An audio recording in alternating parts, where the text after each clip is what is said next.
What is up, my peeps? Joshua Smith here with another GSD interview, where every single week we interview top entrepreneurs, just top badasses that exist on the planet. And I'm stoked for today. We are actually here live in the studio with my boy Simon, one of the most badass dudes I've ever met. So Simon Smart on the show today. We're just gonna jump right into it, bro. I know you got a lot going on, a lot of crazy stuff. Really stoked to dive in, man. So first off, welcome to the show, man. Hey, thank you, man. Yeah, good to be here, brother. I've been looking forward to this for weeks since I got the invite, so it is awesome to be here. I'm jazzed. Yeah, dude, hell of a drive too, right? Yeah, that's worse, right? It's like 3 hours. You've driven across America. It's like 20 hours side to side. I'm from the UK, so you drive 8 hours, you end up in the ocean. Yep. But it's all good. It's all good. Whatever it takes, right? Yeah, hell yeah, baby. So I appreciate you being here, dude. I know you got a lot of just amazing, epic stuff going on, right? You're doing a lot of crazy, awesome things right now. But before we jump into that, let's kind of talk about your journey, because you've been through a lot of shit, dude. You've had some huge, enormous successes, but just like a lot of entrepreneurs and successful people, you've also had, kind of some, whether you want to call them failures, learning experiences, some lows as well. So some pain. Yeah, dude. So let's kind of just jump in, how did you lead into what you're doing now? How did it start? Let's rewind the clock. Let's go back to you graduate high school, boom. Where are you at? Let's do that, because there's some stuff that happened to me early on, which I found on working with entrepreneurs. It gives some really good context. So I grew up in the UK, and straight A student, and I went to a school that was about 350 years old. I mean, you imagine like a Harry Potter style castle. That's what my school looked like. There were concrete, or in fact stone pathways with you could see 300 years of wear in the stone from students. And if you got straight A's in this school, you had a choice in life: become a doctor, become an attorney. That was it. So being a doctor didn't sound like a lot of fun to me, so I went the attorney route. 17 years old, I was in law school. And just law school is hard work. So I had 4 years of just putting my head down and working, and that was my whole goal in life, was to get my law degree, move into becoming an attorney. And you can imagine how my mother felt, right? She's pretty jazzed. She's meeting her friends and saying, my son's going to be a high-power attorney pretty soon. And something pretty pivotal had happened right after I graduated. I think we graduated. The next day I was at a party. And have you ever been in a situation where people are talking and there's music, and suddenly you start to tune it all out? Yep. And you're just there with your thoughts? And I had this realization looking around this room, all these people that I spent 4 years with, that I just didn't really want to spend the rest of my life with these kinds of people. They just didn't vibrate with me, didn't resonate with me. And I'd been studying martial arts for a long time already at that point. I'd been fighting every weekend, competition karate for the university. I was working doors, doing security work. So that was a whole nother part of my life. And I made the decision in that moment that rather than carrying on with my law career, I was going to shoot out to Japan. I had an invite to go study with my teacher, who's now an old guy in his 80s out there. And my intention was to go out there for a year. I ended up staying for a little bit over 4 years, primarily just training in Japanese martial arts, Chinese martial arts, meditation, getting really deep into that lifestyle. And what a departure from what I was originally going to do. And my poor mother suddenly had to tell her friends, well, he's not going to be an attorney anymore. He went to Japan to become a ninja.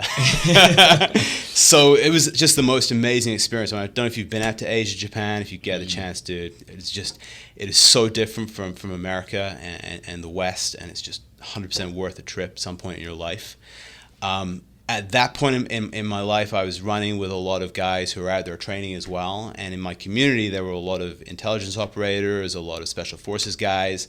The martial art that I study has no sport, no sparring, no trophies, no competition.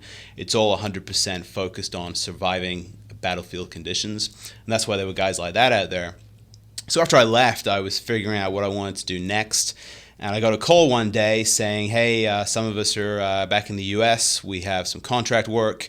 Essentially, we need guys like you to come over and train soldiers right before they deploy to Iraq and Afghanistan. So I spent a fair amount of time down in the South, Alabama, Mississippi, pre-deployment bases, essentially taking 100, 200 soldiers a day, showing up in full gear, helmet, Kevlar jacket, rifle, pack, boots, and essentially giving them real quick training in how to survive when their weapon isn't working anymore, when the enemy is face-to-face with them. And it was such a rewarding job because I knew that I had immediate effect on increasing their ability to survive combat. And I had guys come back, or in fact, a few guys called us from downrange to say, "Hey, that shit you taught us, probably I wouldn't be here if I hadn't had that class." So totally rewarding. And we were talking before we even got started with this podcast about aligning with the real version of yourself, and in that career I really was, which was awesome. What happened next was I got out of that and met my wife, who's from the States, moved over here, and I moved and we got married right at August 2008. And you probably remember what happened right after that. The economy fucking exploded. So all the jobs and stuff I had lined up just disintegrated. And suddenly I found myself in a foreign country. I'd kind of given up all the other career stuff that I was working on to be with my wife. We had a baby on the way. And what I did was I forced myself into being a business guy. I moved into sales and consulting, actually for a company that's one of Google's major partners across the nation. And I had all these preconceptions about what it took to be successful in business, and assumptions and things that other people had told me that I didn't really run past my own gut. And so I became this sales guy, and I was very successful. President's Club, won awards nationwide, made good money, but I was so far away from the guy that I really was. I was forcing myself into this little box of being corporate, and at the same time as I was having success, increasing my income and getting these awards, dude, I was driving to see a client, and then I'd leave and I'd have to pull my car over on the side of the road and cry and scream, and suddenly I found myself in this full-on depression. And I know that you've been in the same kind of place, right? Yeah, multiple times. And that's common for a lot of guys. Like we spend so much time trying to achieve things that it kind of creeps in behind the scenes. So eventually it got so bad that I found some help, and I should have got better help, but I found a buddy of mine who'd been dealing with depression, anxiety his whole life, and he'd been through therapy, and he knew the territory, he knew the ground, and he was kind of coaching me a little bit on how to get myself out of the funk. And I was following his advice, I was doing okay, and then one day he went into his garage, or as you guys say, garage. He went into his garage and he shot himself. And, horrible day. And in fact, like a week later, one of my wife's clients killed himself exactly the same way. And I was already pretty low, and that became a choice point for me where I could have sunk even lower. I was already thinking about that kind of stuff for myself, and just the pain from waking up in the morning to going to bed at night, waking up in the night, just existence becomes full of pain and despair. It's, if anyone's watching this and is going through that, find a way to seek help and deal with it.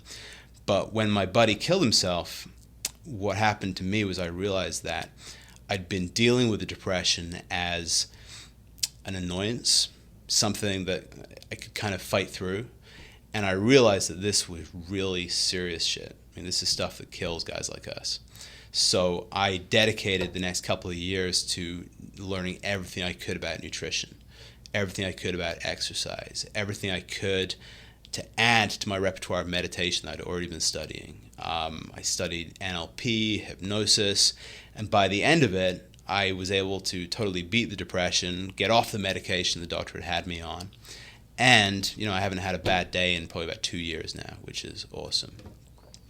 So at the same time I was moving my career forward, I was still doing the sales and consulting, and my whole life I'd been trained by the people I've been lucky enough to be around about how important it is to not always chase results and money, but just to chase excellence. Because when you chase excellence and you provide that to the people that you serve, your clients, everything else tends to work out. And the company I was working for, their ability to provide results that were in line with what I was promising clients start to get degraded. And so what I did at that point was I said, screw this, I'm going to go start my own company and I'll provide the results myself. So I started providing Facebook advertising, Google AdWords advertising to clients, which I still do on the side. It's not really a focus anymore. And but that was my entry into entrepreneurship. I was running my own business and just having fun, choosing my own clients, and taking it from there. So that's kind of the whole background to my journey, I love it, man. dude. So I got some follow-up questions. So Go. Okay, so you leave. I understand why you left law school, Mm-hmm. right? And not that I went through the same experience, but I was I don't know, 18 months into college, year and a half into college. I'm like, fuck that, I've changed my major 13 times in a year and a half. Like, I have no idea what I want to do. Like, I'm going to business school, but why? Yeah. Like, I have no idea, like, I had zero clarity on exactly what I want to do. So I'm like, I'm just pissing away time. So instead of pissing away time, pissing away money, let me go try to figure it out. So you left to Japan. That was going epic. You got your trainer there, who's still your trainer today, right? So why did you leave? You're there, you're learning all that. It was an epic experience. You made a comment. I decided to leave there. What happened? Like, what was happening internally that decided, okay, because I'm sure you had options, like, let me stay here and continue with this, or let me go try something else. Yeah. What happened in that moment? Japan I absolutely loved, but Japan was never a long-term thing for me. In fact, there were guys that I knew who'd gotten married and they'd been out there for 20, 25 years, and they were still enjoying the training they were doing. But Japan, as a country, it's very hard to be a Western guy there, especially when you get older, partially because no matter how much time you spend in Japan, no matter how good you become in the language, you're never really accepted as a part of the culture and a part of the community. So you're always an outsider. And I was imagining getting older in that kind of environment, how it would become harder. So, I had other interests. I was starting to take an interest in business. I was starting to think about my career. And I just realized that, there had to come a point where I kind of jumped ship and left Japan. And, I can still go back anytime I want, right? But it was just it was that time for the next phase in my life. And I probably put it off a year, just kind of trying to figure out what it was. But I've done this a few times, actually, where I got to a point where I felt like I was a little bit stuck in my life and not really growing to my satisfaction in all the areas that I wanted to. And what a lot of people do is they try to make little changes, little course corrections, and maybe it works, maybe it doesn't. My way was always to change everything. So I just said, eventually, hey, gotta go. And I found a job back in London, and off I went. Same thing when I was trying to get here to marry my wife. We went through about 3 years of trying to figure out visas and paperwork and all those kinds of things. And this is post 9/11, so getting a U.S. visa was pretty difficult. In the end, rather than doing it the slow, easy way, what I did was I literally got rid of my apartment, quit my job, gave all my gear away to some buddies, and said, hey, honey, I'm coming on over to the U.S., and jumped on a flight. And what I found in life is sometimes that level of violence in action is what's necessary to really get you to the next level. Trying to do it the slow, easy way, I've never found that really works. Yeah, you need a little bit of that fear and that excitement. A little bit, man. Yeah, and sometimes it's time. Sometimes, how much longer are you going to put up with things not being in order in your house? How much longer is somebody going to keep on doing the same thing, hoping for a different result? Sometimes you just got to throw it all away and rebuild it. Yeah. So you go back to London, then you come to the States. Now, but you came to the States. You didn't meet your wife in the States, right? I knew you did eventually. Yeah, but you came actually, when I train. was over here training and teaching was when I met her, and then we dated long distance for a year or two. And why did you you're there training the soldiers, you're doing your deal there? Did the contract just run up, or did you just decide, hey, this isn't really? It was so rewarding, but it was contract work, so it was 2 weeks on, 2 weeks off. Constantly in army hotels all over the country. That gets tired pretty fast. What really happened, there was a moment I remember, I was going backwards and forwards to the UK because I was still based in the UK at the time. And I remember getting off a long transatlantic flight, going through security to get out of the airport, checking my phone, and I had a voicemail saying, hey, we got another contract, come on back. And literally I was back on a flight to the US the next day. And I kind of remember thinking on the flight over, this is a grind. I love it, but man, this is not the way to spend the next 5 or 10 years of my life. So yeah, I just again, it was rewarding, but it wasn't everything that I wanted, and I wanted to do more, and that's why I made that change. Yeah. Yeah, it's hard to make changes, right? I mean, I'm sure you've been through this as well, Get comfortable, right? dude. And it's always like, hey, man, this is shit's good. Good's the worst enemy to greatness, though, right? Oh my God, yeah. So, it's like the fastest way to mediocrity is to put up with good, and comfort, right? Comfort is the enemy of success. And I always tell the guys that I work with, if you're comfortable, you're dying. because you'll put up with things being so, and then your life will be over, and you missed so much because you're comfortable. Yeah, and we're all going to have that conversation at some point. Like, what here, the ultimate scoreboard is, what do we do with this one gift called life we were blessed with? Do we piss it away when we spectate, or do we go after our dreams, and do we create something epic, right? Make a choice, one or the other. Yeah. So then let's talk about your depression, because it's something that I've battled a couple times in my life. One time really severe, and that was I dropped out of college. I had allowed myself to adopt the victim mindset. Really, it was a choice. I mean, for me, and I truly believe a lot of depression out there is a freaking choice. You know, right? It was like I allowed myself to adopt this victim mindset. I was blaming my circumstances. I was blaming my surroundings instead of owning and taking ownership. And once I decided and chose to take ownership, like I'm out there blaming my parents. I'm like, dude, I'm fucking 21. Like I can only blame that shit for so long. Like, you know, I gotta take the bull by the horns and choose to go out there and create an epic life, right? You know, so, and then I've had other bouts too, and kind of similar to yours, where I then started conforming to society. You know, right?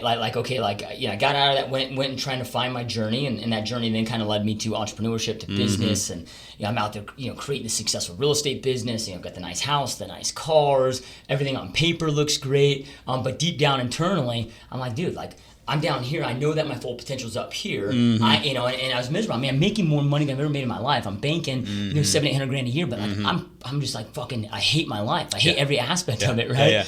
So I could totally relate with that, dude. So let's kind of talk about at what point did it start, and then more so. I know you said that you started studying nutrition and a lot of things to get out of it. What was it that, or was it maybe deciding? Kind of having that internal conscious choice of, okay, I'm going to go out there and then start my own thing, take the bull by the horns and go into entrepreneurship. Let's kind of break it down, because there's a lot of people, dude, a lot of people listening to this call right now, or to this video, watching this video, or listening to this podcast, they're depressed. Like the vast majority of people out there are fucking unhappy, depressed, unfulfilled. Yeah, and a lot of guys will never tell anyone. Yeah. And that's one of the hardest things. I mean, I put off telling anyone about it for so long, because I felt it made me look weak, it made me look vulnerable. And there was so much power in kind of coming out of the closet, as far as I feel like shit. I know that things look good, like I'm in shape, a lot of people kind of admire what I'm doing, but I feel like shit. And I want to riff on what you said, actually, because, I mean, you, in your life, everything was going so great, and I guarantee you there were a ton of people who were like, man, I want his life. Yeah. Like, everything's perfect. And this is, as I've started to surround myself with a lot more successful people, I think this is an important point for a lot of people watching this. Because we do this, we give people like celebrity status, and we believe that everything's amazing for them. And I can't tell you how many guys I talk to who are exactly at that spot. They're making money, beautiful family, beautiful house, beautiful cars, the American dream. But inside, it's hellish. Yeah. And I think there's so much power in recognizing that everyone is on that journey, and you can't judge how somebody feels inside from any of the external circumstances. And as far as taking responsibility and that victimhood, one of the things that I teach in Warrior Protocol, and it's a very, very fundamental thing, is that there is this 100% correlation in your life between how much responsibility you take for your life and how much power you have to change your life. Because as soon as you start outsourcing your responsibility to other people, your parents, society, the guy who hit me on the freeway and now my back's jacked up, whatever it happens to be, as soon as you give your responsibility away, you become powerless. You lose your leverage. So, I mean, I really commend you for being so young, in your 20s. A lot of guys don't figure this stuff out till at least their 30s. So that's really cool. As far as my depression, I was grabbing for straws, right? I mean, that's why I was studying everything I could possibly find, because I didn't know, and nobody could really tell me how to fix it. Everyone had recommendations, right? Yeah. But nobody was in my body, in my being, really experiencing the problems. So I got really methodical. I would change my diet, and I would track what the effects were as far as how I was feeling. Kind of like people track weight and weight loss, those kinds of things. And I started to notice stuff. Like I always found that Monday mornings really sucked for me, and that's normal, right? Or that's what the voice in my head said. Hey, it's Monday morning. Yeah, in case of the Mondays, dude. It's case of the Mondays. But what I was doing was the Tim Ferriss slow carb diet, right? At this point, and I'd have my cheat day on a Friday evening. I'd eat all kinds of shit, and I thought, hey, if that's going to affect me emotionally, it would be Saturday morning. Saturday mornings I was great. So what I noticed is I started to shift that cheat day around. The day when I was really, really, really down was usually 3 days later. Never expected it, but by tracking, I start to understand, hey, if I do this behavior, this is the result that I get. And so over time, I was able to tweak it all until now. I got things pretty dialed in. I think that a lot of people, even when they eat clean, they have things, nutrients that are maybe missing from their diet. So for me, bulletproof coffee we were talking about before was great, partially because of the coconut oil. Like every night I'll have a big spoon of coconut oil, and I notice if I don't do that after a couple of weeks, I start to feel a little bit more funky. So it's about understanding what supports you being optimum in your life and making sure you're doing it, right? Yeah, dude, now I got a lot of nutrition questions because I think that's a huge passion for both of us. We should get a nutritionist in here. That's damn right, baby. But before I do that, dude, before we talk about that, I kind of want to stick with the entrepreneur route and what you've done and what you've created today, right? So you left that. You're like, okay, I'm at this company. Depression's getting better. Things are starting to go good. I'm at this company that, dude, like, I gotta go out there and sell this shit that I know is a freaking lie. And then it's like, okay, now it becomes a moral issue. Like, am I gonna sell this when I know that I'm just straight up lying to this cat, right? So then it's okay. Like, this isn't me. I'm not wired that way. I'm not here for the paycheck. This isn't how I'm wired. So you start to go do it on your own. And then at some point you transition to what you're doing today, which is kind of like combining everything that you've learned, everything that you've done. Yeah, you're training these military guys. Uh-huh. You're doing all this stuff now. You're doing that with what you're doing now. So how did that transition? And then let's kind of get deep, dude, into what is Warrior Protocol? What do you do? What's that experience like? How are you transforming these guys' lives? Cool. So, yeah, you're absolutely right. I didn't feel so much that I was selling a product that was morally wrong. What was happening was my level of expectation as to results and how it was delivered was really high. And sometimes the delivery was great, and sometimes it was shoddy and it sucked, and I never knew. So I was finding like this anxiety in my body before the product was delivered to the client of like, are we going to fuck it up again? And I got tired of that, right? I don't want to be presenting excellence and having somebody else delivering shit. So that's really where that came in. And then I went out and figured, hey, I can do this for myself, and did it very, very successfully. I still have great clients. They still send me money every month, and it's cool. And I do a lot of Google AdWords advertising, right? Or at least I did. I don't really take on any more clients these days. But it's cool to get an email every hour to see that my client generated a new call from a new customer. I love that stuff, man. I could turn the notifications off, but it makes me feel good when I'm like, bam, they probably made another $3,000 or $4,000 from what I'm doing for them today. It's cool. So how did that transition happen? That's really interesting. And I like what you're talking about as far as the dots connecting, because sometimes, and a lot of entrepreneurs that I work with have done so many different things in their lives. They've tried to start 10 different businesses. They have a resume this thick. And when you're in the midst of that process, it just seems chaotic. People tell me all the time, like, I feel like I'm doing this, and then I'm getting ADHD, and I'm doing this over here. What I found, because I was doing that for a long time, is that I reached a point, specifically through what I'm doing now with Warrior Protocol, where when I look back on all that chaos, it actually kind of makes sense. All the diverse experiences that I have kind of dovetail. And I think life is just magical like that, the way that it happens. So I was sitting with one of my coaches, and I'd gone to him for help in expanding my advertising agency. That was my whole goal for the meeting. I spent the whole day with him. And at one point, he looked at me and he said, Simon, if money wasn't an object, totally taken care of, your family's taken care of, all good, how many hours a day would you choose to spend looking at Google Analytics reports? And I knew he had me at that point. I'm like, fuck. I wouldn't spend any time. I'd hire somebody to do that stuff. So he said, okay, then let's focus on what you really want to do. And that was a challenging moment because my ego was invested in growing this thing that I've been trying to build. And suddenly that didn't make sense anymore, just like that. So what I then did was I started to look back at my history, almost 20 years of high-level martial arts, meditation, spending time with and training soldiers to a pretty high level. And I find myself in this amazing time in humanity's progress, where we have all this amazing technology where you and I can sit at a table and make make a TV show. I mean, it's amazing. You know, I can pull out my phone anytime and broadcast to the world. And at the same time, we have these large corporations and companies literally falling down around us, and people being liberated and required to go out and create their own lives of entrepreneurship without all the backup of companies like we've had for the last couple of 100 years.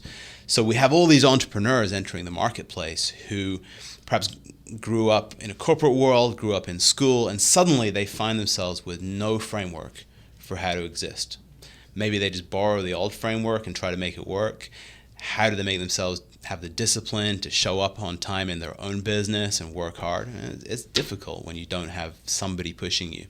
So I realize there's a need for what I do as far as Warrior Protocol, and there's pain, right? There's a lot of guys suffering from depression, a lot of guys having heart attacks and divorce and despair.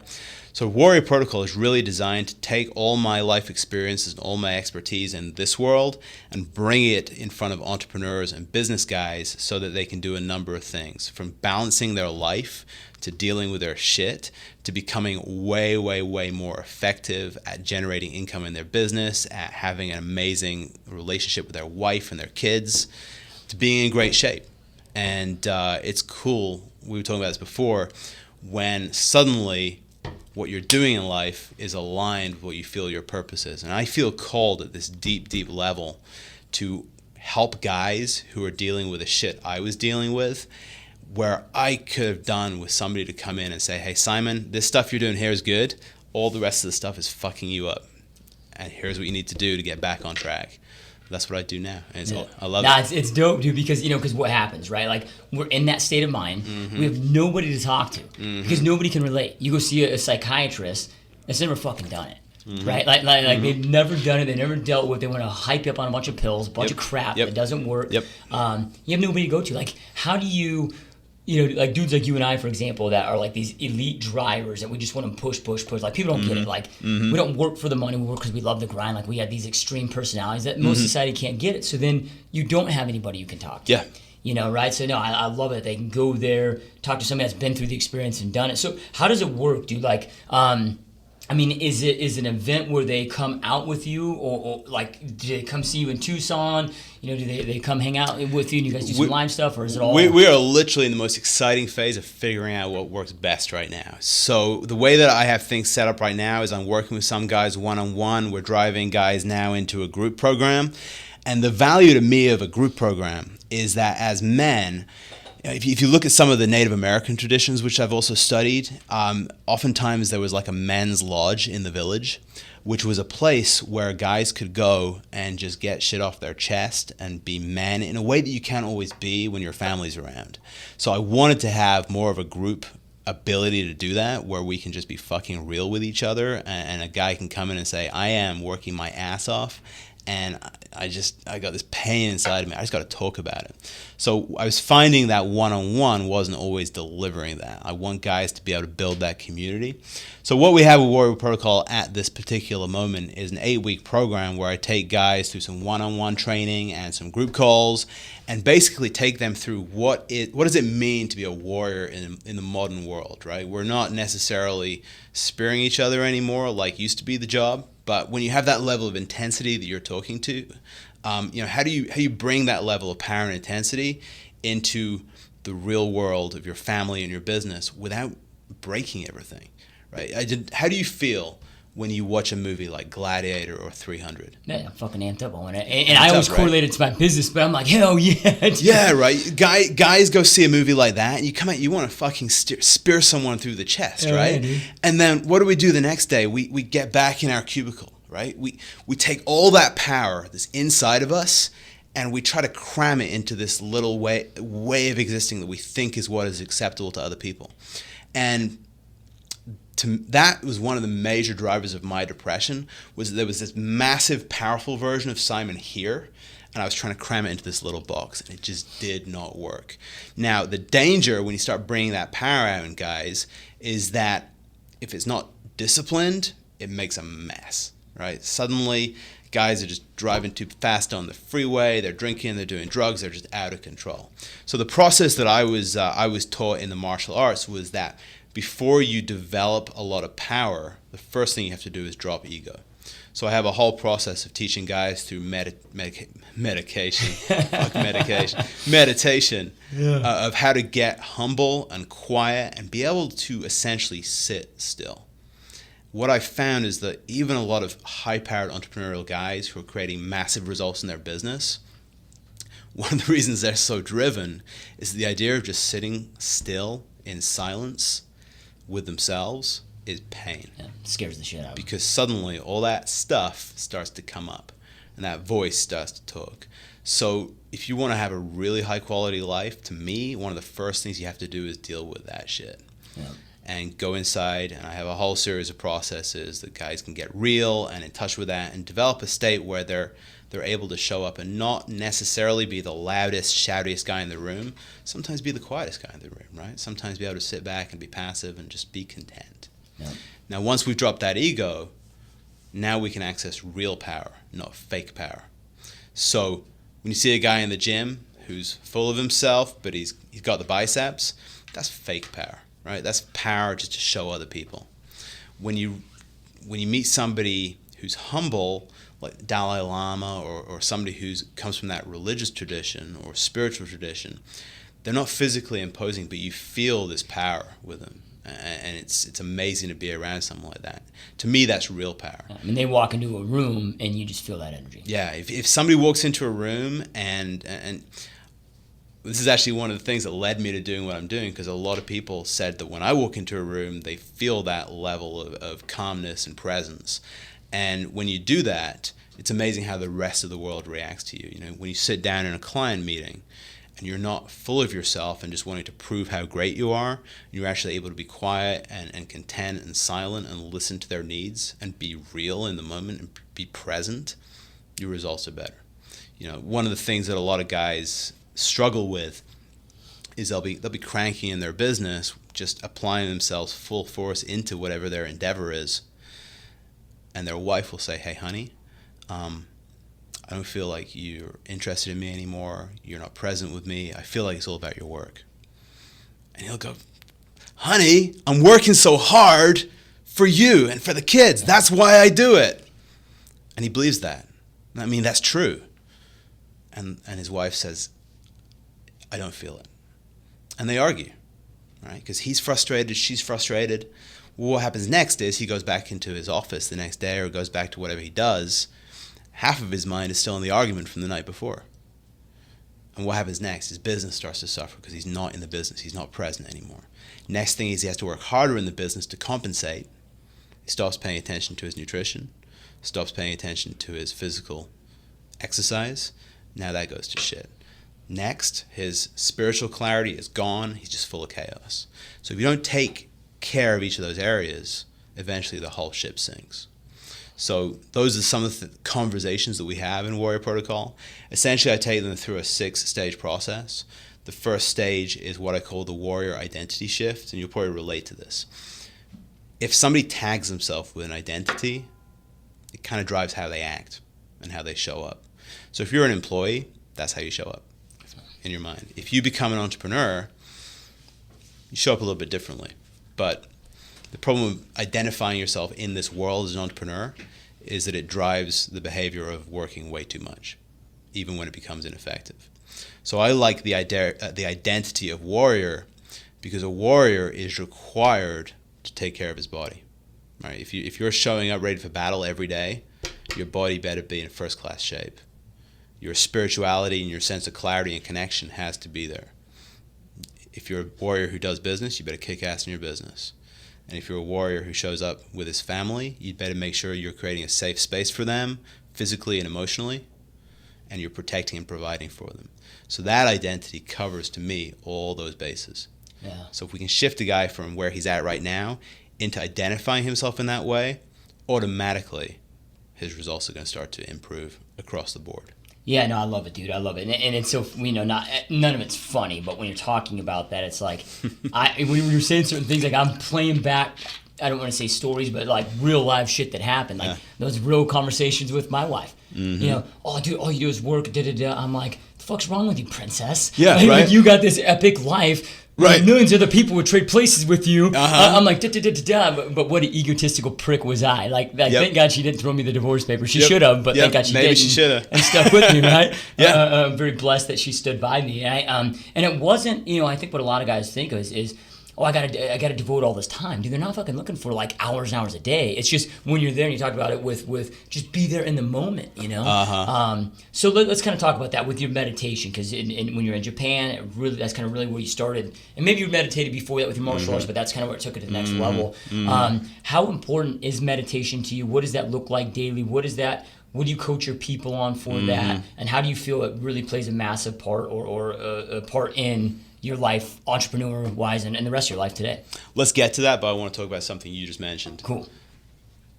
It's not about time with your partner, right? Because sometimes you have a lot of time, sometimes you don't. And I am never going to put words into my wife's mouth, because I don't always know how she feels. But if there's a guy watching this who's in that struggle, my recommendation is you ask your wife, which is more important to you, honey? More time with me, or more of my presence, me being more present when I'm with you? Because sometimes 20 minutes of a guy being genuinely there with his heart and his soul and his emotions and really listening is worth more than 10 hours of hanging out while he's busy. So the presence part is so important. In fact, I think I have it on my t-shirt. Yep, presence, performance. Power, presence, performance. Love it. So yeah, meditation is, it is the key to so much. Miyamoto Musashi was a swordsman in 16th century Japan. He's actually considered a sword saint in Japan, an enlightened swordsman. And he talked a lot about the one thing which allows you to master the 10,000 things. To me, that one thing is that practice of meditation and becoming clear inside of yourself.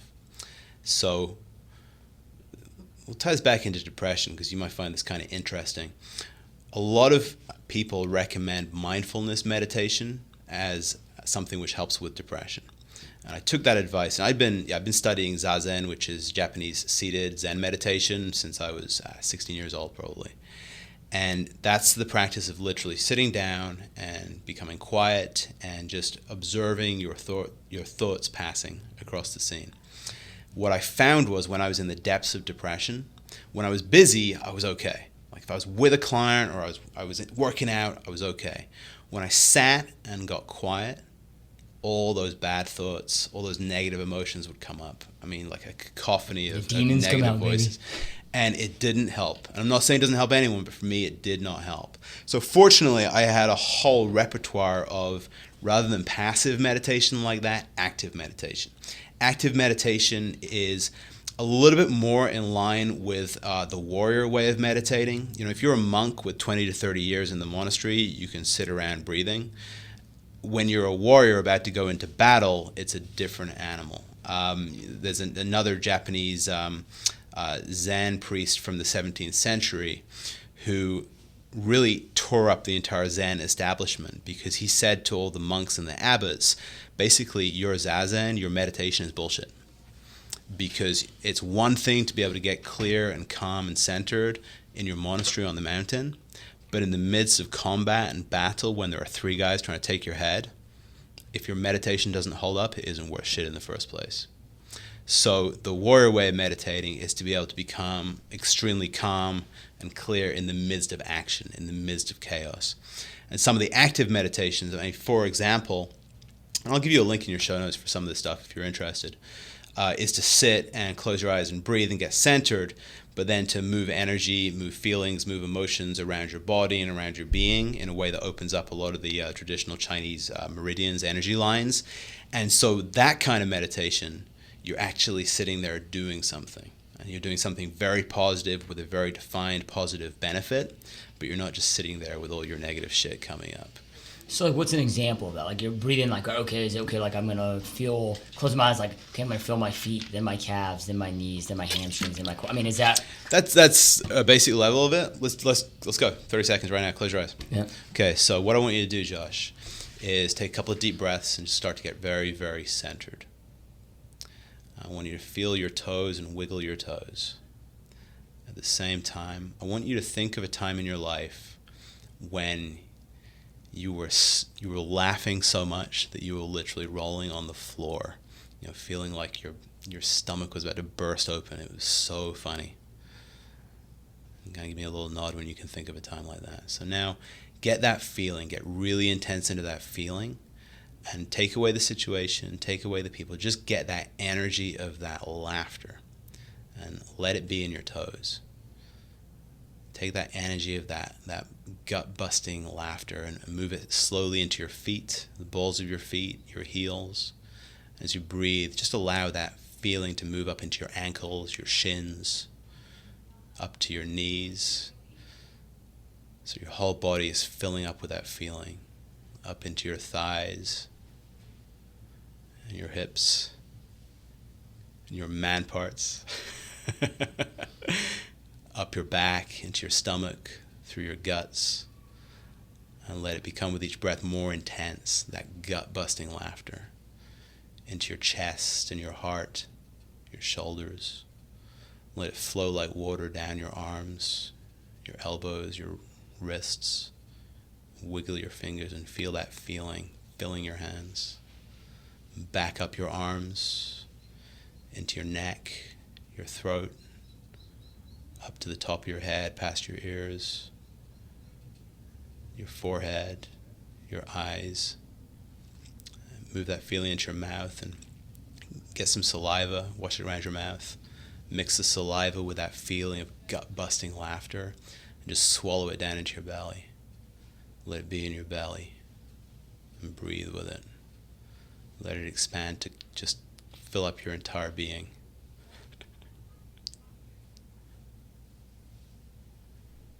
And relax and come back.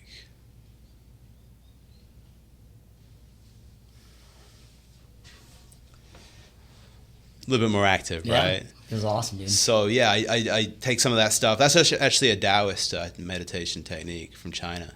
But for most people, like a feeling of happiness or laughter or love or orgasm, it's kind of a feeling we imagine what it might feel like. Like if I talk about love, kind of imagine what love is like, but be able to take that feeling of love and literally move it through your body and have this full being experience of it is very, very different. And as you practice those kinds of techniques, you can literally walk into a room, let's say you're leading a meeting, and bring that feeling up and you start to manifest that entire feeling. So, I mean, I'm sure you've noticed this, you lead a lot of people. If you show up kind of depressed and down and slow and you're presenting, that transfers to those people. And the skill, I mean, it's a warrior skill to be able to walk in and control the space and control the people and bring them to a state where they're engaged and happy. I mean, that's a beautiful skill to have. And it actually comes from some similar skills of being able to fight multiple opponents.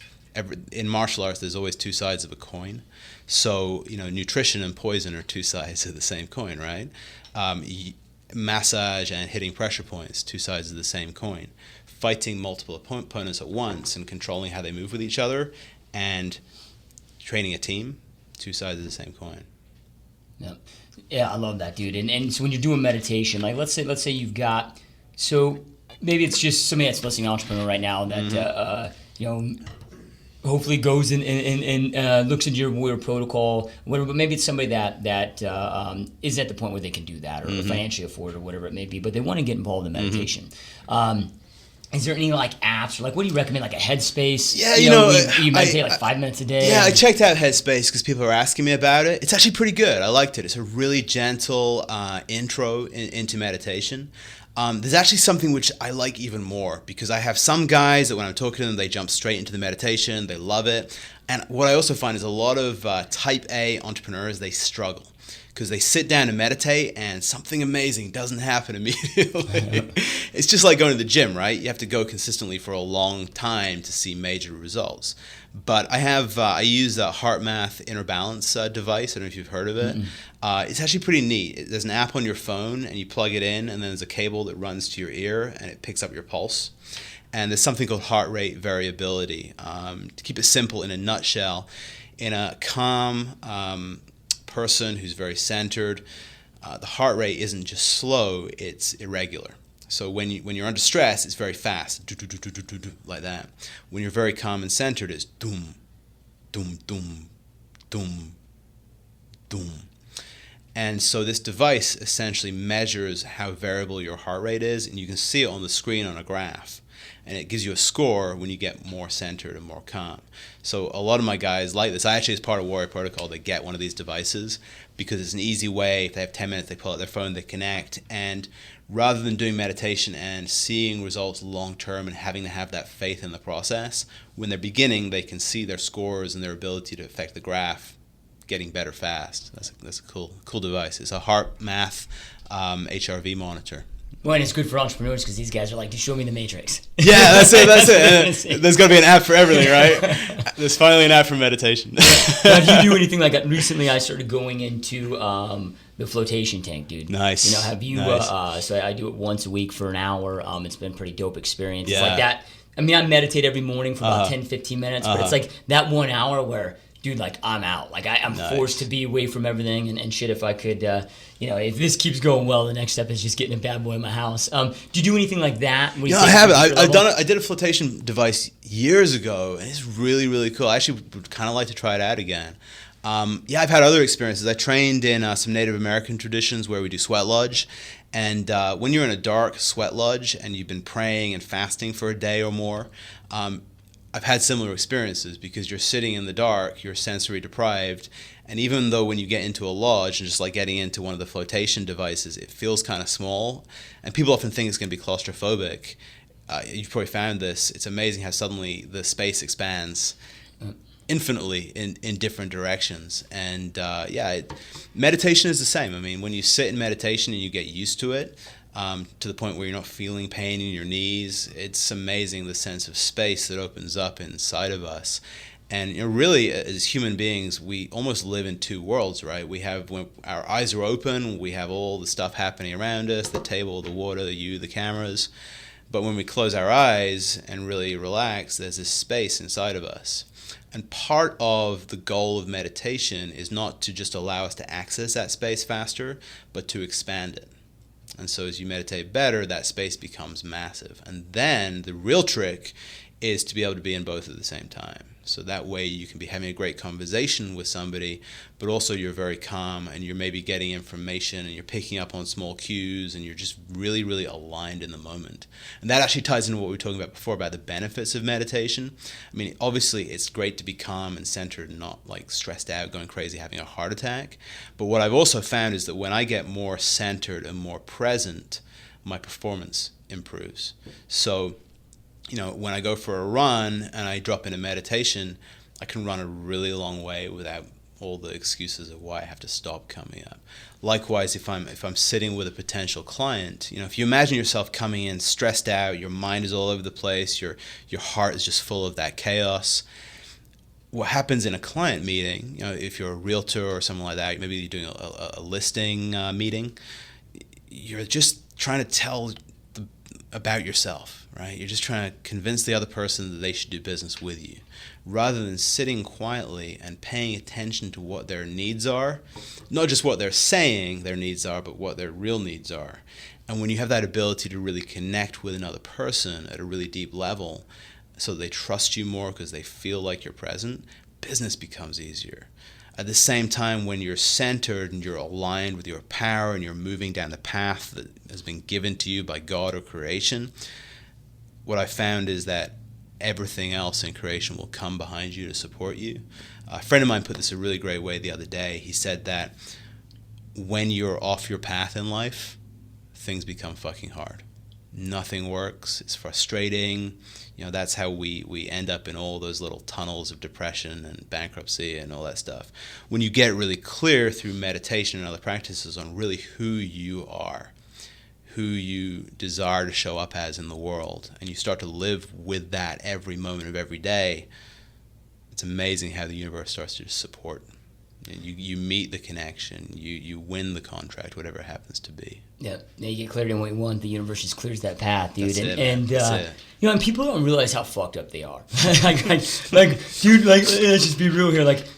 When I started, I had such resistance to meditation for so many years. Yeah, right? So, common. You know, like yeah. you mentioned you were doing, Tim Ferriss's slow carb diet, right? So I'm a big Tim Ferriss fan too. Yep, For yep. Work Week 4 Hour Body, 4 Hour Body blew my mind. Yep. But dude, I have resistance. I'm like, screw this. I'm not doing meditation. I'm not a freaking hippie. I'm a businessman, right? That was always my look of it. So then I read a book called The Willpower Instinct, right? And they showed in there that it's just a dope book written by this doctor, right? That literally people say he's a professor at Stanford, started this class. He decided to write a book on it because he started this class about increasing your willpower, and all the judges, and they started sending, like, instead of sending people to AA or NA, started sending this class. So he's like, okay, holy shit, this is making a huge difference for people's lives. Let me write a book. And in the book, he really breaks it down to how we strengthen our discipline, which can be strengthened over time, is growing our frontal cortex. And the human being is the only species that actually can. There's other species with the frontal cortex, but we're the only species that can actually grow that and make it larger. Cool. And it was, how do you grow that, dude? Through meditation. It's the shift in the drift that grows that muscle. So then I'm like, okay, the hippie element didn't like sell me, but then, okay, now shit, dude, I get more willpower, more discipline. Right. So then it spoke my kind of entrepreneur language. Right. So I got into it, dude. And when I first started doing it, it's like I'll tell people if they're like, oh, I can't do that, I'm not gonna do that. I'm like, all right, dude, do this. Go 5 minutes without checking a text message, without checking it. Just sit, be still for 5 minutes. People can't we built up so much anxiety. We've given ourselves so much ADD that we've given ourselves. Like we become, technology almost makes us fucking just like retarded in a sense, right? Like, we end up losing our minds. So, have you found that to be true as well for you? Is like, I mean, linking it to your self-discipline and your willpower. Do you find that the meditation helps that? Absolutely. Yeah. I mean, when you're clear in yourself and you make a decision, you're way more likely to stick to it. So, I don't have too many vices these days. Like I drink once in like a really long while. I haven't gone totally off. I don't even like beer anymore because it makes me feel funky. Like I feel crappy the next day. Like I'm from Scotland, right? I like a whiskey once in a while, and I enjoy it. But if I decided I didn't want to drink alcohol at all, like I would just do it. It wouldn't be a struggle for me. And I found that for years now, if I want to change my actions and my results, it seems pretty easy for me compared to a lot of other people. So maybe willpower is an interesting thing. I've spoken to a lot of people recently who they believe that what they need to change their actions on a daily basis is more willpower. And most people, like, willpower, you get tired, right? I think willpower can only sustain a behavior for so long. So what I've found is that discipline is a whole different animal. Discipline is as much about building the structure of your life to support your goals as just relying on willpower. Because I think willpower fails, whereas building that structure helps. So as a little example of this, you kind of reminded me of one of my guys. He'll laugh if he sees this. One of his jobs every day is to work on his spiritual growth. And mental, emotional, spiritual. And he sends me a report every day, and I kept seeing on his report that his growth section was reading about business and studying business. And I'm like, dude, I love that you're doing that, but that is not growing you as a being. Like, in 10 years' time, you will not have grown massively in the way that you show up because you learned more about business. But what he was doing was he was trying to get along with pretending to follow the requirement without following the requirement, because his ego is finding a way to not do the hard work. And for him, maybe sitting down, being quiet could be a painful experience. But yeah, that structure of our life is to me way more effective than just willpower. So as an example, most guys that I talk to, I tell them, if you imagine that your body was in great shape. It feels good, it looks good, you're confident, you feel healthy, energy, agile. If that's taken care of, and you have a business which is making money, meeting all your needs, and you feel good about the impact you're making in your marketplace. And spiritually, you have done the work to really enjoy your own presence and fill yourself up with clarity, not chaos. So those three areas are met. And in your family life, you have a great home, great relationship with your wife and your kids and your people in your community, to where when you spend time with them, it's fun and there's a lot of personal growth. If those four areas are met, really, what else do you need? Yeah. Like, the only answer I've ever gotten beyond, yeah, I think that's it, is fun. But you build fun into those areas, right? So those are 4 fundamental areas of our lives. And what I found is, I was thinking about this morning, New Year's resolutions are the worst thing, right? I wish we could just ban the fucking things. Because people, they look at one of these 4 areas that's out of balance and they say, this year I'm going to work on losing weight. And that lasts a couple of weeks. But even if it was successful, even if they got their body in great shape, it's then a whole year before they start working on their inner being. So what my guys do is every day they do the work in each of those 4 areas. They call it the 4 foundations. They work on maintaining and strengthening their physical body. They work on maintaining and strengthening their spirituality, their spiritual connection. They work on maintaining and strengthening their business. They work on maintaining and strengthening their relationships. And when you do each of those areas every day, when you make it almost like a sacred religious responsibility to hit those 4 points, that becomes the structure of your day. And willpower is not required once that becomes a habit. And when you're working in each of those 4 areas, it's inevitable that over the long term, you're going to get great results in those areas, at which point life becomes way better. Yeah, no, for sure. So, I mean, how do you break it down? Do you have like kind of like a morning routine? Like, you know, let's just talk about you, right? So, so if you're leading guys, obviously you're leading yourself through it. So what does, what's your daily routine, morning routine, kind of just typical day? Yeah. And you know, I don't require my guys to do the same as me. It's about what works for them as long as those 4 areas are being met every day. For me, I roll out of bed, kiss my wife, kiss my son. I usually head straight to the gym because I found for myself when I get my body moving first, the rest of the day is better. So I'll do my workout. You know, even if I only get like 30 minutes, I'll make sure that I do it. Next thing I'll do, I'll either do meditation then, or if I'm busy, I'll move meditation to the end of the day. So most times I'll do my physical stuff, take care of my body, then I'll roll straight into business. I'll figure out like today, what are the most important 3 or 4 things that are going to drive my business forward, because I'm a perfectionist by nature. It would be really easy for me to spend a lot of time on bullshit that doesn't actually make a difference. So I work on the most important things. Then at the end of the day, once that's done, guess what? I can spend time with my wife and my son in a way that my mind is not constantly worrying about the stuff that I haven't done yet. So that's family time at the end of the day. And then typically while my wife is getting ready for bed or putting my son down, I'll grab 30 minutes, go outside or sit in the spare room and do my meditation. So there's obviously a lot of other stuff that comes in there, but that format works for me. And I try to do that pretty much every day. Even if I can't make it to the gym, what I found is that doing a little is massively, massively better than doing nothing. Because as soon as you start doing nothing, what is it easier to do the next day? Nothing. So I keep my pattern. So even if I can't go to the gym, there's no excuse for me not knocking out 50 push-ups, 100 push-ups before I go to bed, right? It takes 2 minutes, maybe 5, depending on what I ate for dinner. But that's my structure, and it changes all the time. But when I work on those 4 areas all the time, and I always bring intensity to them, things work. Yep. Shit doesn't break down, right? It's like, I always find this is a pretty good analogy. If you imagine yourself as a car driving down the freeway, as soon as you have a flat tire in one of those 4 areas, the car doesn't perform anymore, right? It starts to drift all over the place, the other tires take wear.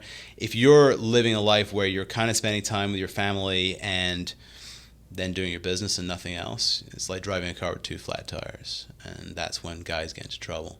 Yeah, no, I couldn't agree more. And then you're just living your life like every day. It's just like intentional. Okay, what must happen for me to win today to make today an epic win? Yeah, it's a non-negotiable. I work on each of those areas every freaking day. All right, dude. So let's kind of talk about nutrition, dude. I want to kind of take this path because I think you and I align on this as far as we look at nutrition for energy management, really to get the result that we want, right? Like our bodies are, a lot of people think the car, you just talked about a vehicle, like they think, okay, my car is my vehicle. No, dude, your freaking body is your vehicle to get to this planet. Yeah. So I know you're intentional about your nutrition. You're we were talking before the start of you're experimenting right now with the vegan diet. You're kind of always tweaking things there, paying attention to it. Okay, how do I affect my brain fog, my brain clarity, my body to get that optimal nutrition? Yeah. So what are some of the things that you do that you found work epic? What are some of the big mistakes that people make other than, okay, just freaking eating McDonald's every day, which is essentially just freaking poison that's not even food in your body. Outside of that, but maybe guys that are trying to get intentional about diets or whatever, what are some of the common mistakes that you see and Yeah, I mean, the most common mistake out there is using food as a drug to affect your emotions. I mean, I think you and I are hopefully past that. But yeah, a lot of people, they eat in a way that makes them feel better. Oh, on my cheat day, dude. Like, I still crush like 4 bowls of cereal and like 2 bags of chips and salsa. Yeah, I kind of went away from that. Yeah, to be honest. Like, I used to love my cheat days. Like, my Friday night was like as much pizza and chocolate cookies. I need to get away from it because, like, literally, just like you were saying, like, it's the point now where the next day, I'm not affected for a couple days, but the next day, it's like a fucking hangover, dude. Yeah, Like, I feel like shit. That's right. And I think there are huge benefits to the cheat day as far as metabolism, but to me, it wasn't worth it for losing a day. I mean, you lose 1 day a week. That's a lot of time. There's a lot I can achieve in that day. So yeah, I experiment a lot. My program is pretty simple right now, and there's a lot of space for improvement. But my fundamentals are: first thing I do when I wake up, I'll usually get some salt and half a lemon, grind it up, have some lemon water. I find that gets me hydrated really fast, especially being in Arizona, dude. It gets hot. You can sweat without it even realizing it. And I found that I think most people are fundamentally dehydrated. They just don't drink enough water. So I think even things like fat loss can be accelerated by drinking enough water. What's the amount? Do doctors say, like, when doctors say, oh, drink 8 cups a day, I'm like, how that, what'd you pull that out of? Like, what do you think is, I've heard certain things like, okay, if you're athletic, you need at least 1 ounce per pound of body weight. Like, what do you feel that is? I don't know. I go by feeling. A lot of my stuff, I go by my gut. And if I feel even slightly thirsty, I'll drink a ton of water. And I drink it regularly throughout the day. I've always got a water bottle with me, and I'm just constantly knocking that stuff back.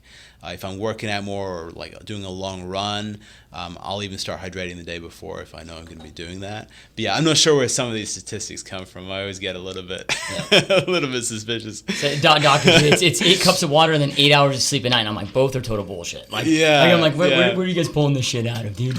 Dude, science has gone from being a process of gaining knowledge about the world to just being a series of facts that somebody made up at some point. And I think part of personal growth, especially in the modern world where there is so much information, like I can find a study to support any point of view I want. I can find 10 studies for it. So I think we all have to reach that point these days where we're willing to say, okay, this is what the general advice is, but what works for me, and how do I figure that out? So yeah, water is, vital.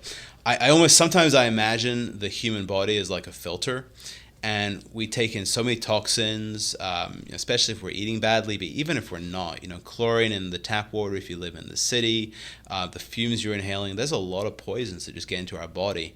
And if you imagine the body as a filter that slowly gets clogged if you don't drink enough water, to me it's vital to just keep moving that shit out of your body, because I feel like over time it starts to degrade your ability to show up and perform. So yeah, water's vital. I love my bulletproof coffee in the mornings. I'm experimenting with veganism right now. I'm not sold on it, but a couple of guys kind of convinced me to give it a try. But yeah, the coconut oil, the MCT oil, and the in the bulletproof coffee is vital for me.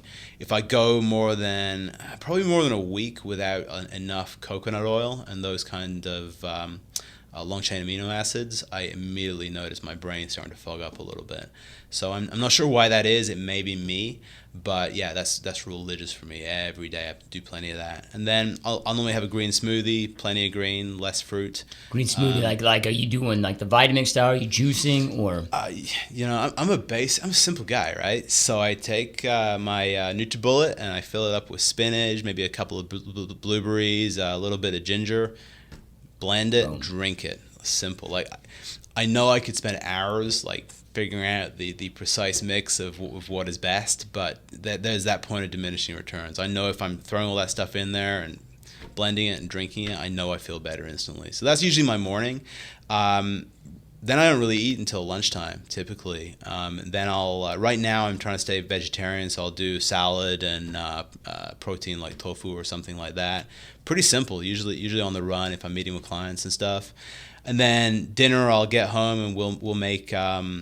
I've been experimenting with some of this fake meat stuff made from tofu and stuff. It actually isn't terrible, so I'm getting used to that. And then we'll do like spaghetti squash and some dense vegetables. I love Brussels sprouts. I used to hate them when I was a kid, but now you roast them with some salt. They're amazing. So my diet's pretty simple. It's pretty regular. And then the other thing I do is I do a lot of vitamins and things like selenium and copper and zinc. I feel like a lot of us are lacking some of those nutrients in our diet. So it takes me like 10 minutes to go to bed as I'm like popping vitamins and different pills, a lot of fish oil and things like that. But I keep it pretty simple. Yeah. What kind of oils do you take before you go to bed?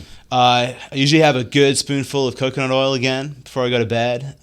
Some omega, fish oil, that kind of stuff, or some krill oil I like. Just whatever I can knock back, right? Nah, I found that too, man. If I take some fatty, like I do flaxseed, right, for a little 6 flaxseed pills, stuff. and it just boom, it knocks. Yeah. Maybe only that I sleep 4 hours of sleep a night, so like when my head hits the pillow, I'm knocked out anyway. But I feel like it makes a big difference, dude. Dude, I mean, the way that you feel when you wake up, and also quality of sleep. Like, if I'm eating badly, I'll notice very quickly my sleep quality sucks. Yeah, I wake up and it takes me 20, 30 minutes to really even be present anymore. And that was a big thing when I was depressed. I'd wake up, it would take me like 2 hours to even be able to like think straight. And so, I mean, that's another reason why nutrition to me is so important, because I don't want to wake up and it take me 2 hours to be back in the world. I don't want to wake up and take care of business. Well, that damn bulletproof coffee, it takes 20 minutes to make. Dude. Really? I'm pretty quick, man. I'm always like, damn, dude, okay, I wake up at 3:30 a.m. I can't get dressed in my system to 4, and then I'm rolling. And it could just be placebo. Like, people are always like, well, dude, how do you know it's not placebo? And I'm like, dude, I don't give a shit. Like, if it's freaking working, if it's placebo, I don't care, because it lights my shit on fire. Dude, that is so critical, right? People are so willing to criticize what works, and people get stuck on why does it work? I don't care. Yeah. Like, and back to Warrior, right? You're walking onto a battlefield where you can live or die. It doesn't matter why anything works. Just do what works and get through the day. Don't try to get romantic about it. Just do it, baby. Yeah, it's there are certain patterns that I see in our culture that are really degrading a lot of people's ability to have a full life, and that kind of thing where people are constantly, they don't care if it works, they're so worried about the mechanics. It's nice to know that if you're an engineer, but beyond that, just find what works for you, find what drives you to a high level of performance in whatever your goals are in life, and do it. The other thing that I see all the time is this idea of whose fault is it.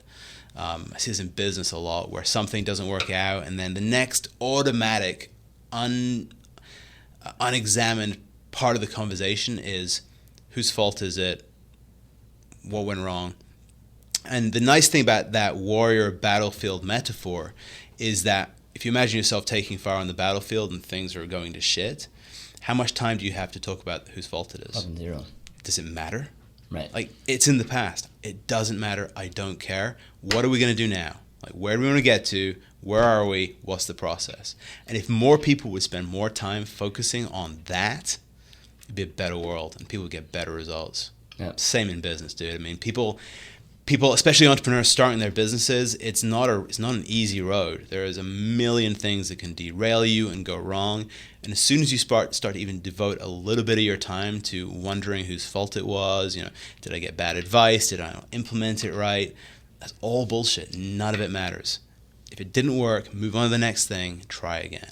Yeah. And I love that you keep comparing a lot of this to the battlefield, because it's like, dude, entrepreneurship, it's what it is. Like, you're gonna get your shit kicked. Like, you are gonna get knocked down. One promise, if any of you guys listening to this are gonna become an entrepreneur, thinking about becoming an entrepreneur, one promise is you're gonna get your ass beat. Like, the universe is gonna deliver so much pain, but it's how you react to that pain. Like 30 times. Yeah, that defines you, man. All right, dude. So I want to talk to you. You brought up the word spirituality several times. Right, so and I know that you integrate that into Warrior Protocol, but then also, dude, like, you've been to a lot of places. Like, you grew up in the UK, then you go to Japan, and then you're here with that. I mean, what is spirituality to you? Because people hear that word, and a lot of people don't know what the fuck it means. They're like, oh, what are you talking about spirituality? Are you talking about like church? You're talking about a certain religion? You talking about this? Like, what is spirituality to you? And how do you incorporate it into Warrior Protocol? How do you incorporate it in your life? Yeah, and there's such a taboo around that word. Like, so often we have to say, whether you mean God, whether you mean the universe, like, let's stop feeling like we have to apologize every time we have the conversation. Here's what I mean by spirituality. Here I am. I don't really know how I got here into this universe, but I'm here, right?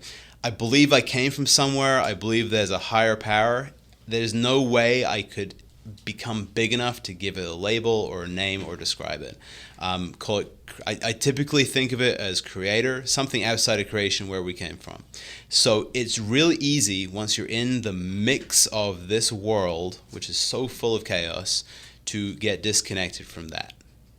I have always found that I perform better and I do a better job and I help more people when I make sure I'm always trying to stay connected to that. So a very simple metaphor which I've picked up is this idea of becoming like a hollow tube, or a hollow bone is how it's sometimes described.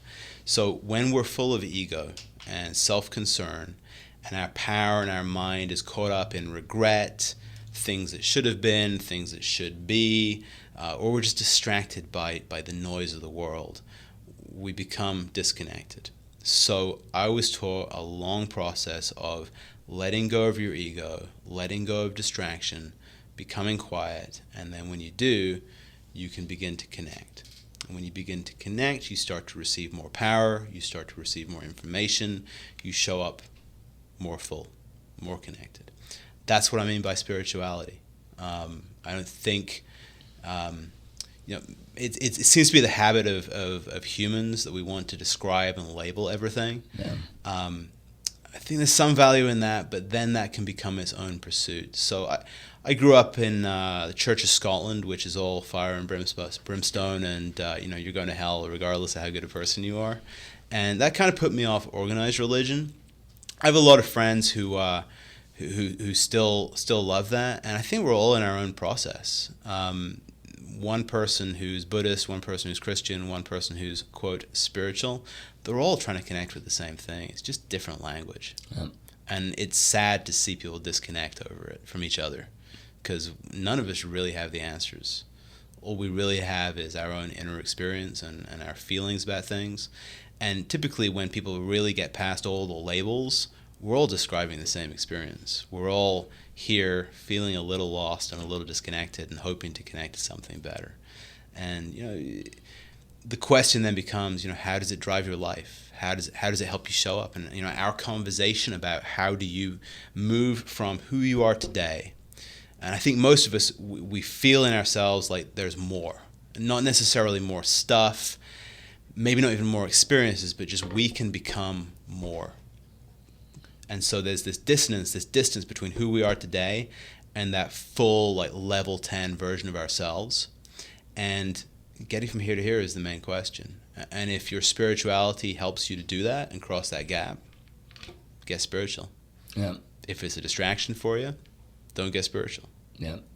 No, I dig it, dude. I think it kind of ties together with what you're talking about with meditation. I think people today, we get so busy in our lives that we kind of lose that intuition and kind of that, the universe we have a lot of answers within, but then we get so caught up in this fast-paced life, dude, that we've lost that.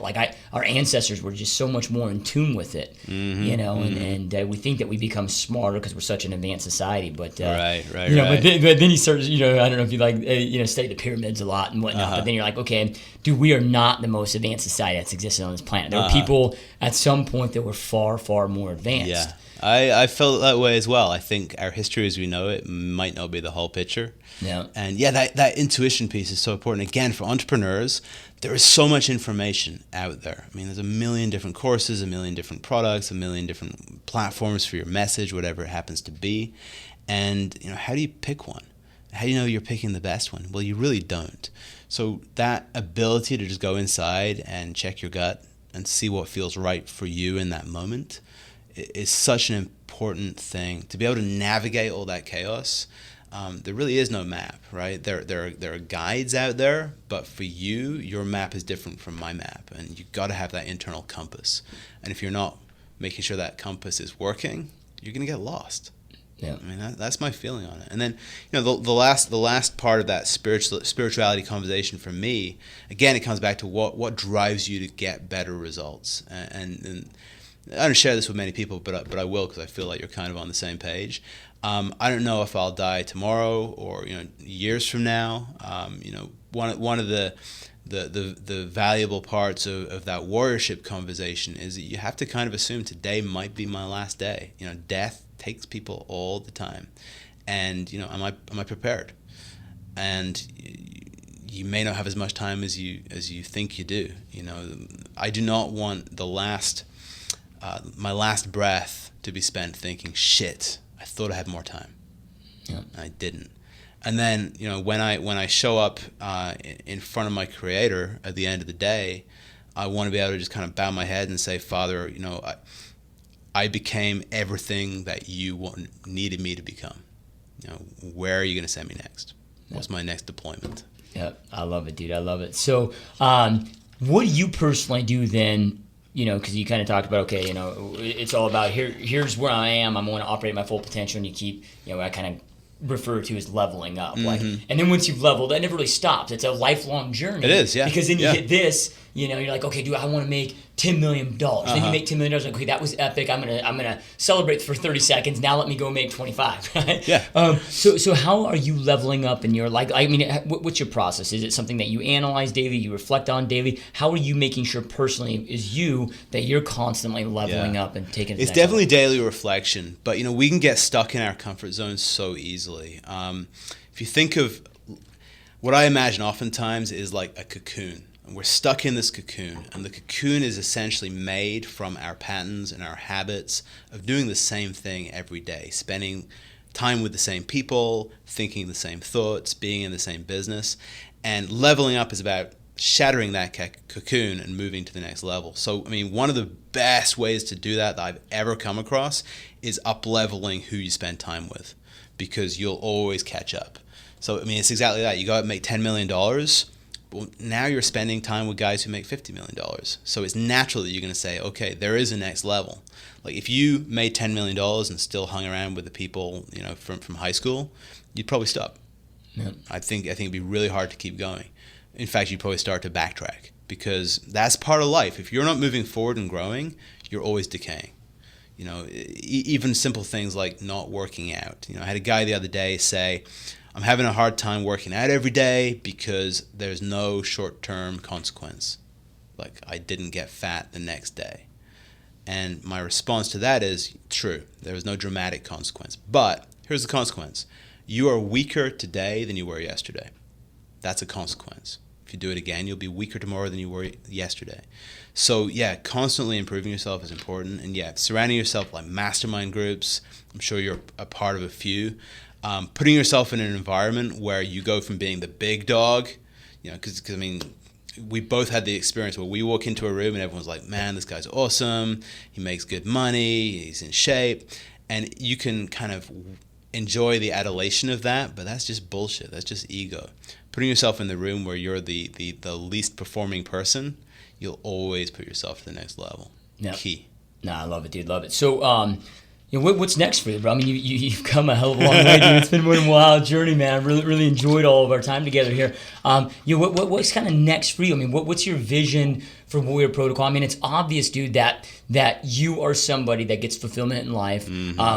By helping inspire and having a positive impact on others' lives. Like that, I mean, that's your gift. That's what you love doing. That's how you become fulfilled in the short amount of time that we spent together. I mean, it's very obvious, right? That seems, you know, whether it was with the military, it's like, dude, I was a super stoked, super happy because I knew I was making this massive impact. And then even with the Google accounts, like I didn't need the alerts, but I like the alerts because then I know I'm having a positive impact on people's lives. That's when I'm most fulfilled. So, you know, what's your vision with this, dude? You know, what do you want to take this? You know, let's just fast forward. Like you're 84 years old. You're at that point where you don't have a whole lot of time to go back and change things. Like, where do you want to be at that point? What do you want to accomplish? I want to look back and see. You know, I like that question, because what's next? Truth is, I have no idea, and neither do you, because life's like that. Yeah. Right? We never really know what's around the corner. It could be something great. It could be a tragedy. You just don't know. You just got to prepare yourself. But yeah, I love helping people, and I feel so called in this mission of working with guys who are having those kinds of struggles that we talked about. So there's two ways to level up, right? There's to get more intense with a small number of guys, or there's increase your ampage across a large number of guys. So do I want to work with 10,000 guys at a time? It would be cool, but I'd start to lose that connection.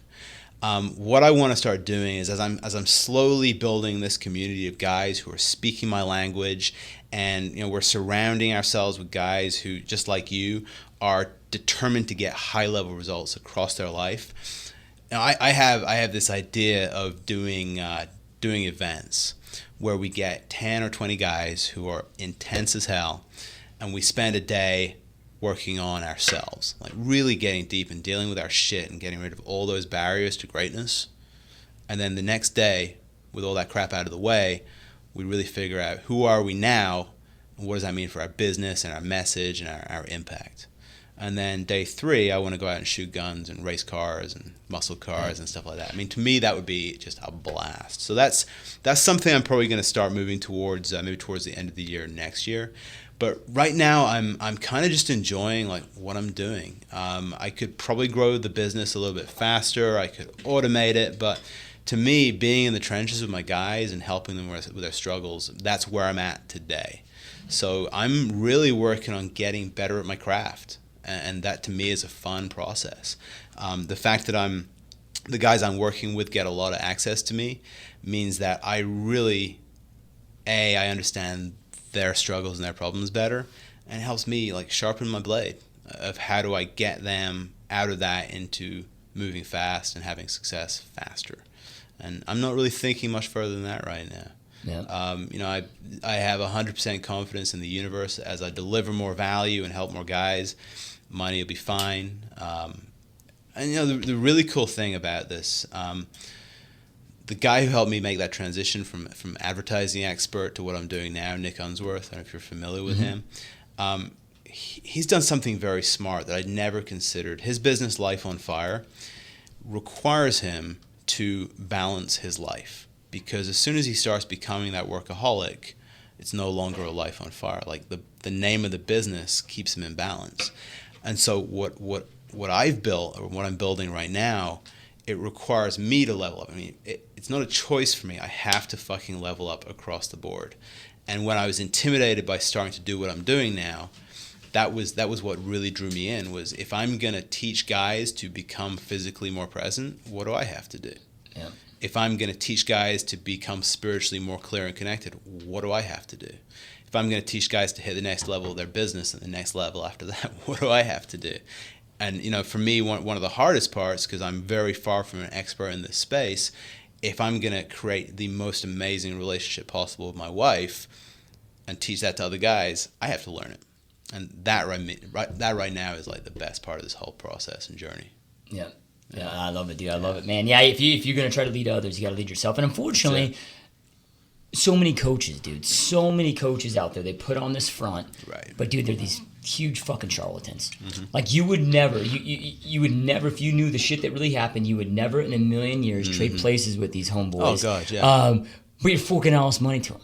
Yeah. So it's very uncommon to actually see somebody that's actually walking it, living it, eating it, and breathing it, which you are, which is really dope. So how do our listeners, and I highly, highly encourage all of our listeners, everybody out there, anybody that's watching this on YouTube, anybody that's listening to this, reach out to you to get familiar with the program. I don't know how, it sounds like you do these every 8 weeks. How does our audience get in touch with you? Because, dude, I mean, our audience are elite entrepreneurs. 75% of our listener base are male entrepreneurs. Yep. And this is the shit that they struggle with every single day. So how would they get a hold of you? What does that process look like? Yeah, I mean, I do my best to make myself really, really accessible. I mean, best way to find me is warriorprotocol.com. Just jump on there, fire me an email from that, simon@warriorprotocol.com.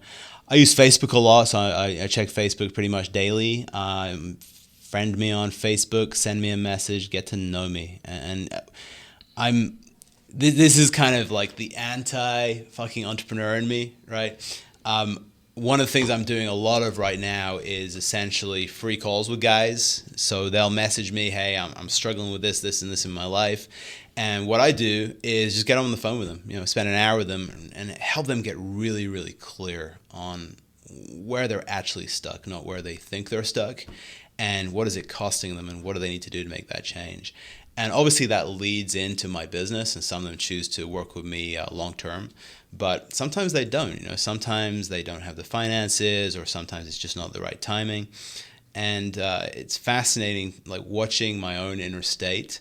A couple of times recently, I've had guys who didn't end up working with me, who messaged me or called me a few weeks after that call, and said, "Dude, that call on its own, like, it's changed my marriage." And to me, like you were saying, that's just rewarding. So I try to make myself really, really accessible because of that. But yeah, Facebook, warriorprotocol.com, best way to find me. Awesome. And I highly recommend you guys do check it out. It's one of those things that we struggle with. I've struggled with. A lot of you listening to this interview right now are probably going through that painful shit. If any of this resonated with you, if any of it struck a chord with you, definitely reach out to Simon. I mean, he's definitely the man. That's why he's on the show, right? He's the man, the expert in the space to help you with those challenges. All right, dude. So we've got a lot of drivers, we've got a lot of entrepreneurs on here. Before we wrap up, dude, any last words of advice for the whole GSD network is about people just really waking up. Dude, like wake up your eyes. At some point, we're all going to be the average human being lives 84 years old. At some point, we're going to be on our deathbed. We're going to have that conversation of what did I do with this one gift called life I was blessed with? Did I piss it away, or did I live it? Am I operate at my full potential, level up, and go create something epic? Like, what maybe some last words of parting advice just to inspire, encourage people to go out there and not piss away this gift, dude, but to embrace it and go out there and create something dope? Yeah, dude. Each of us has so much power inside of us, and so much potential, and it is such a crying shame when people don't even begin to access that power. Almost always it's because of some story inside of themselves. If I could tell everyone to do one thing, it would be just spend time with yourself and get clear on that. Whatever it is that's stopping you, get clear on it, find a way to fix it, get past it, and really become who you can become, because we need it. I mean, spiritually and as a culture, for our kids, we need more people to just step the fuck up. Let's find a way. Yeah, I love it, man. Powerful words. I love it. Yes, thank you so much for tuning in. Thank you for listening. Like I end every single one of these podcasts with, dude, information without implementation is useless, right? Like, dude, Simon just shared a lot of freaking amazing nuggets, a lot of great information. Take something that you learned today, implement it into your business. One thing. Yeah, just one thing, dude. Like Simon said, one thing, implement it. Information without implementation, again, is just illusion. So, dude, it was an absolute honor having you on the show. You guys go to warriorprotocol.com. Check Simon out. Look him up on Facebook, Simon Smart. We'll have links to all your information and all of that. But it was a pleasure, brother. This was freaking awesome. Thank you, man. Again. Next time I'm coming down to Tucson, dude. We're Bring it down, we're gonna create some badass content GSD there. Tucson. Boom. Yeah. So thanks again, dude. Thank you guys for listening. Have an epic day. And thanks again, brother. No worries, man. Thank you.